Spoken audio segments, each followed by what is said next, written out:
Saudações, buscadores, aqui é o Thiago Sanz e esse é mais um Estudando, o vlog onde a gente analisa juntos os episódios que foram ao ar no YouTube. Hoje a gente vai falar do episódio 55, Sistema de Defesa do PCE. Se você não viu, o link está aqui no card na descrição, confere lá e depois volta para cá, beleza?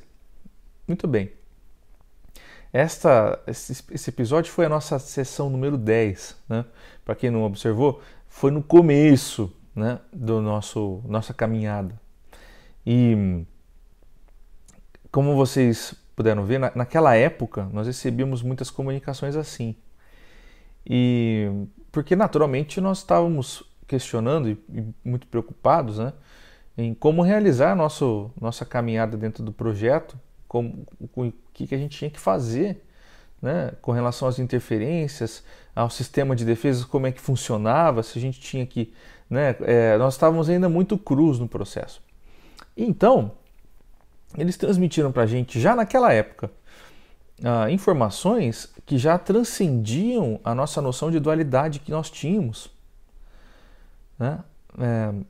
Porque, por exemplo, a Pleiadiana ela fala coisas tipo assim: é importante que vocês tenham energia negativa no corpo de vocês, aquilo que vocês entendem como negativo. Ela é importante, né, que em um momento específico ela seja jogada para fora e que isso será importante para aquilo que vocês vão fazer e desenvolver, né? São coisas que a gente na época não tínhamos assim essa percepção que nós temos hoje da dualidade, né? Nós fomos gerando isso com o decorrer do tempo de trabalho com eles, né? Então, para nós, aquilo já foi diferente, né? Mas eram assim as nossas sessões. Muito nós víamos em projeção, conversávamos diretamente com os diretores do projeto em projeção, mas muito, em algumas sessões específicas, né, para que todos pudessem ter o acesso à informação, elas tinham, então, pautas desse gênero, né? O sistema de defesa foi muito bem explicado, eu vou dar uma geral aqui.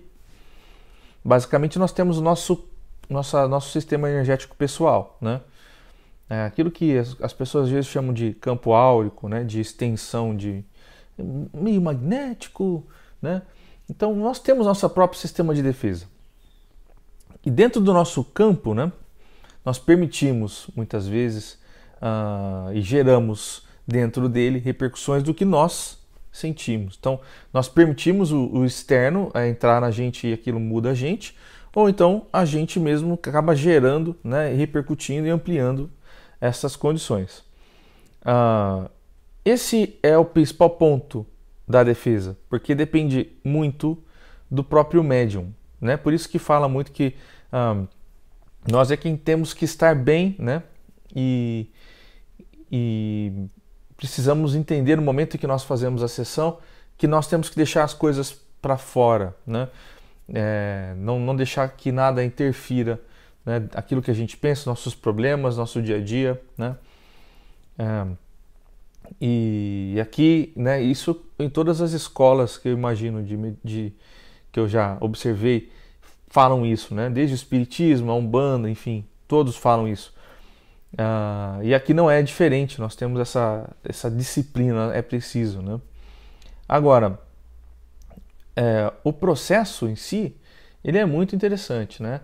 Existe então uma outra membrana que nos circunda nos momentos em que nós fazemos as sessões, e ela é responsável por fazer essa defesa, não deixar que aconteçam ataques, né?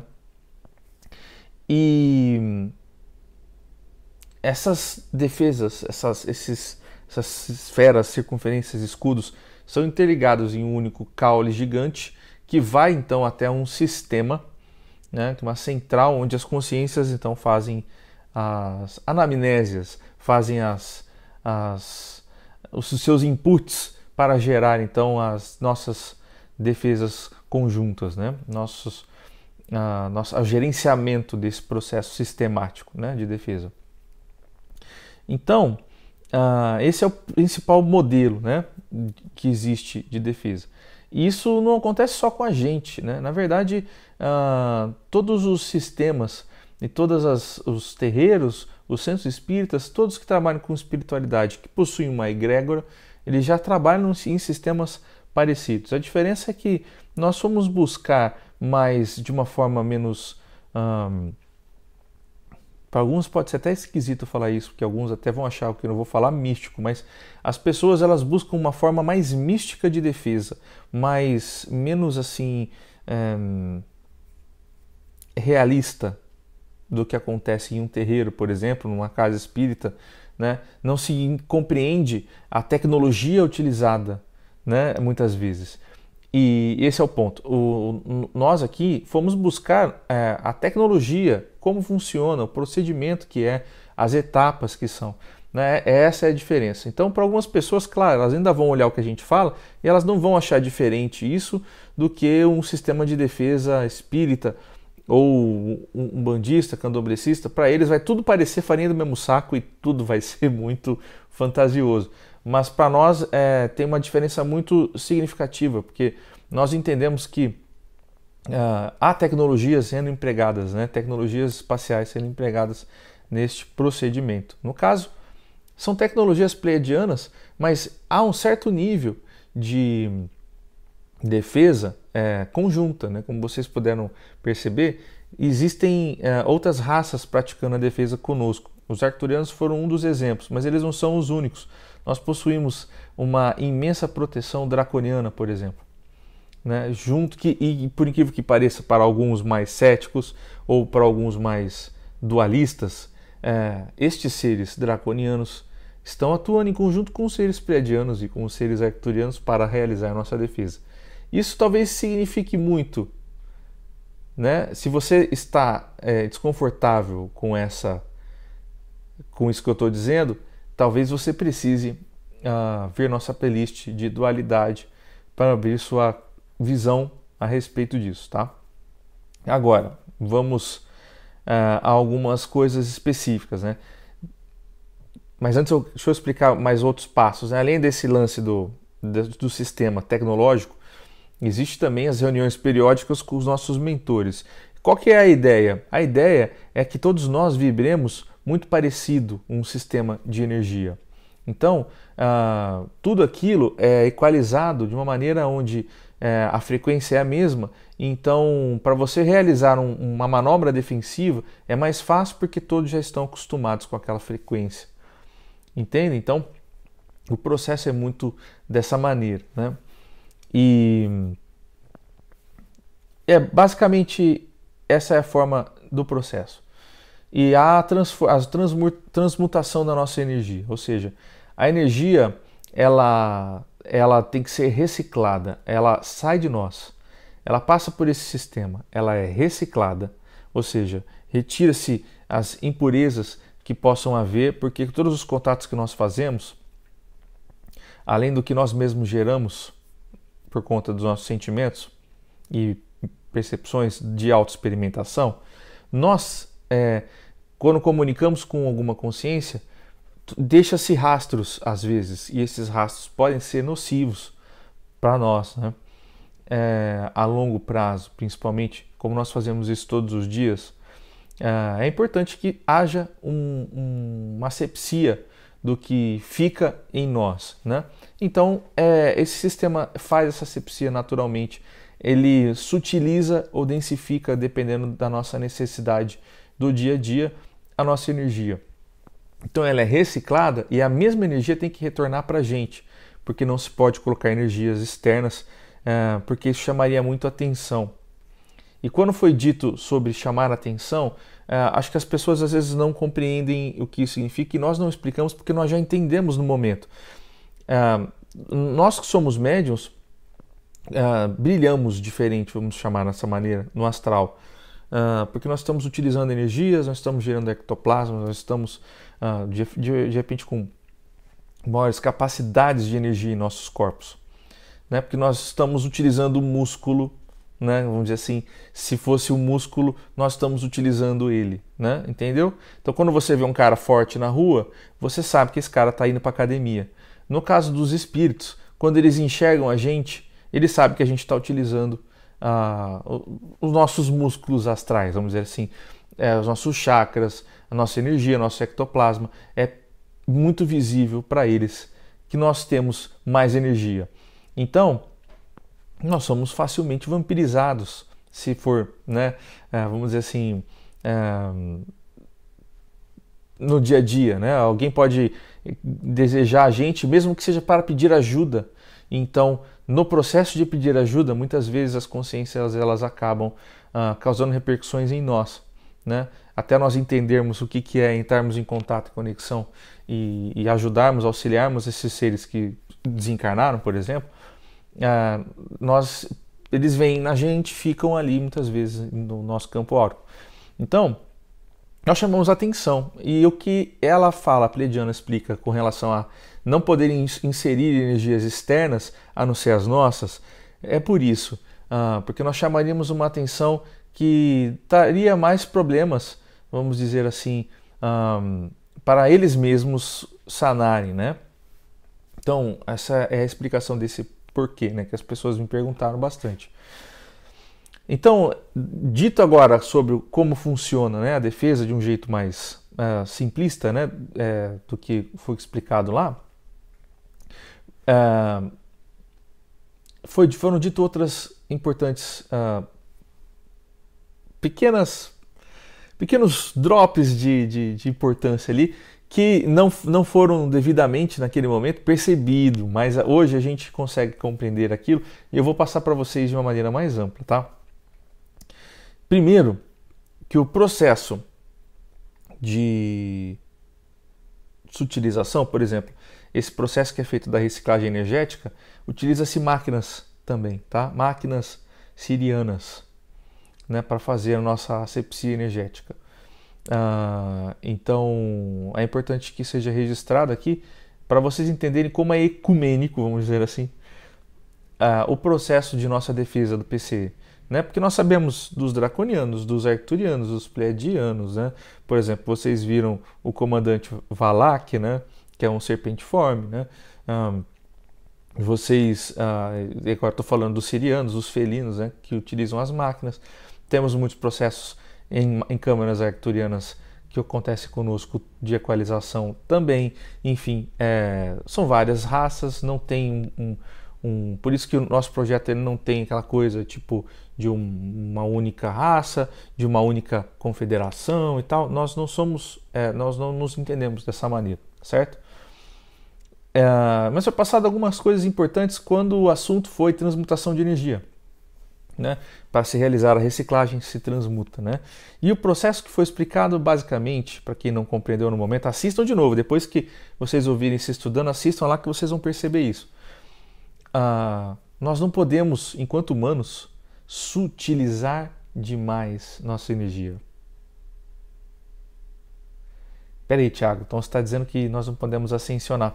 Não pode, mas percebam, quem ascensiona, morre. Não é lógico? Exatamente.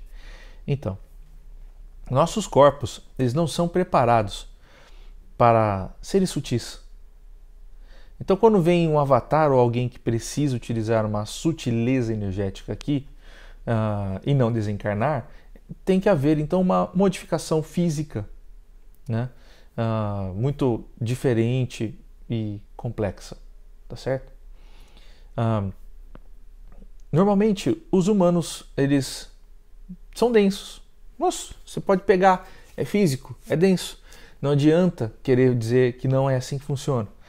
Nossa energia é compativelmente densa, porque nosso corpo é denso.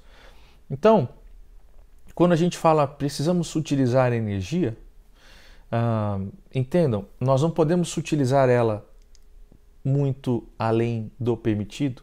Há uma trava energética que impede que a gente sutilize além daquele ponto.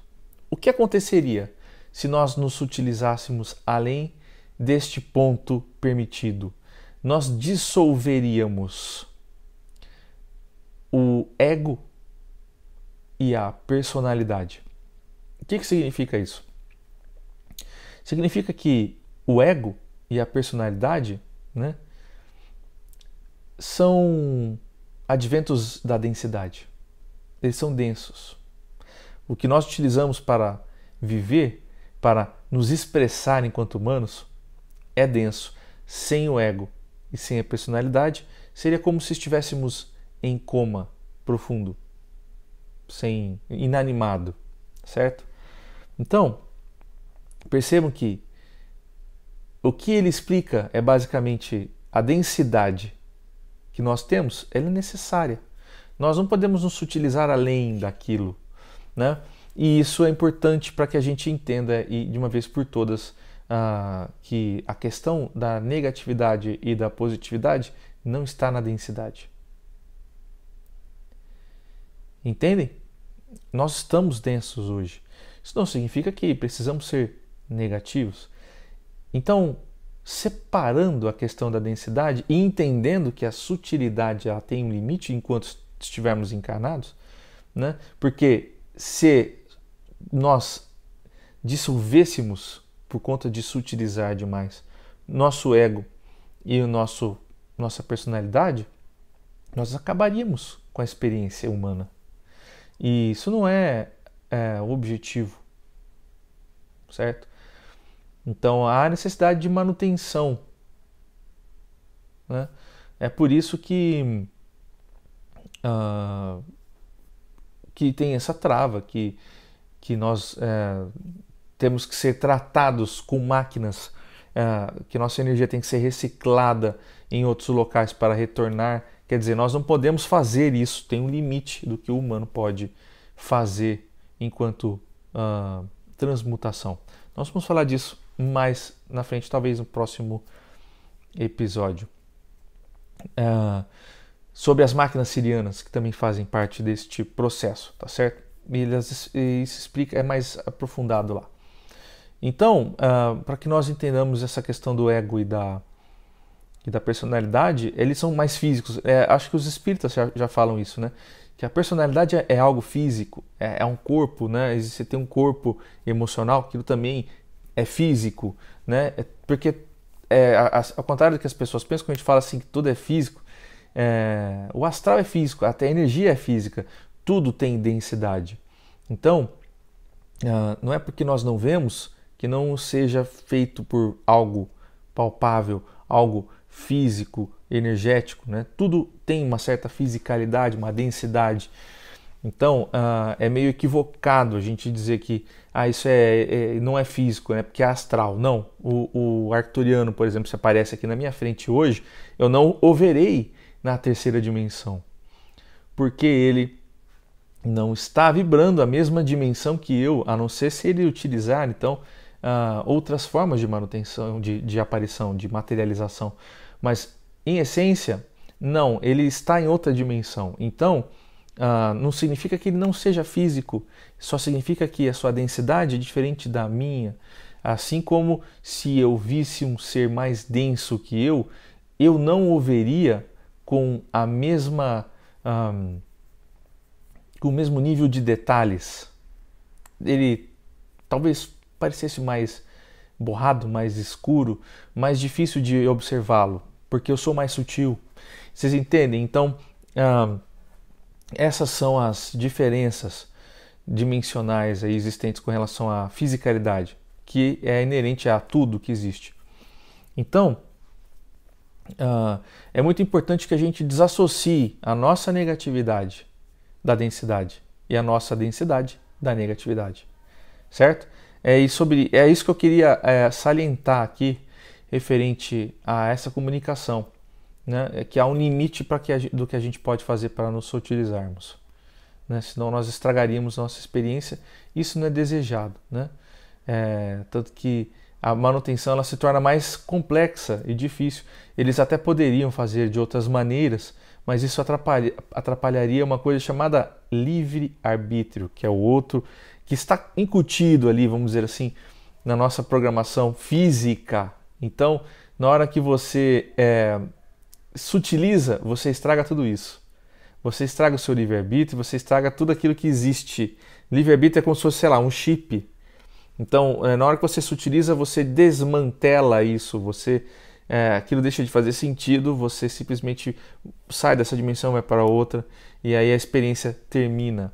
né, e tudo aquilo que é feito para que nós experimentemos aqui como livre-arbítrio, né, todos esses exemplos que eu dei de ego, de personalidade, aquilo só serve para a gente aqui e agora. Tá certo? Então, aquilo quando a gente se utiliza deixa de existir. É isso que é transmitido nessa sessão. Se vocês não repararem, assista de novo que talvez agora vocês peguem isso. Beleza? Era isso que eu queria passar aqui hoje. Então fiquem bem, até semana que vem e considerem apoiar o projeto no Catarse. Certo? O link está na descrição. Valeu, povo. Fui. Tchau, tchau.